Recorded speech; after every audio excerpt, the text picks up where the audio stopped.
Hello everyone, নমস্কার সকলকে। আমার আলস্য একটা ভিডিওতে সকলকে ওয়েলকাম।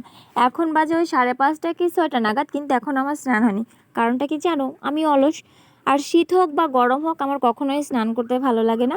ওই তেল মারতে মারতে তারপরে মনে হয় যে স্নান তো করাই লাগবে, তাই করতে হবে। আর একটা কথা, এই গরমের দিনে না বিকেলবেলা বা সন্ধ্যার একটু আগে স্নান করলে অনেকটা ফ্রেশ ফ্রেশ লাগে। এজন্যই আমি আর কি বিকালের দিকে স্নান করি। আর এটা ছিল দুপুরের আম মাখা, সেটাই আমি খেয়ে এখন যাব স্নান করতে। এই দেখো চলে এসেছি স্নান করে। ইচ্ছে আছে একটু মাঠের দিকে ঘুরতে যাব, কারণ মাঠে ঘুরতে আমার ভীষণ ভালো লাগে। মাঠের দিকে ঘুরলে মানে আমার মনটা একদম ভরে যায়, কেমন একটা প্রশান্তি প্রশান্তি লাগে। চলে এসেছি মাঠের দিকে। দেখো চারপাশটা কত সুন্দর। এমনিতেই আমাদের গ্রামটা অনেক সুন্দর, সবাই তো জানোই। সত্যি আমাদের গ্রামটা অনেক সুন্দর। আর আমাদের গ্রাম বলে না, গ্রাম মানেই মনে হয় শান্তি। গ্রামে থাকার মজাটাই আলাদা। গ্রামে থাকলে কত কিছু উপভোগ করা যায়, সে আর কি বলবো। আর এই যে ধানও পেকে গিয়েছে, এখন কৃষকের মুখে হাসি ফুটবে।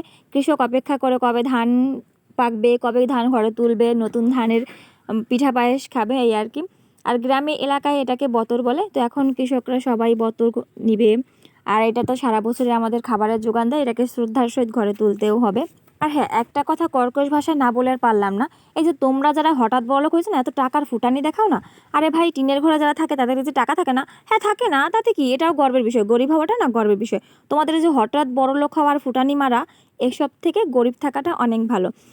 তো আমার ভিডিওটা এই পর্যন্তই। ভিডিওটা কেমন লাগলো অবশ্যই বলবেন। বাই বাই সকলকে।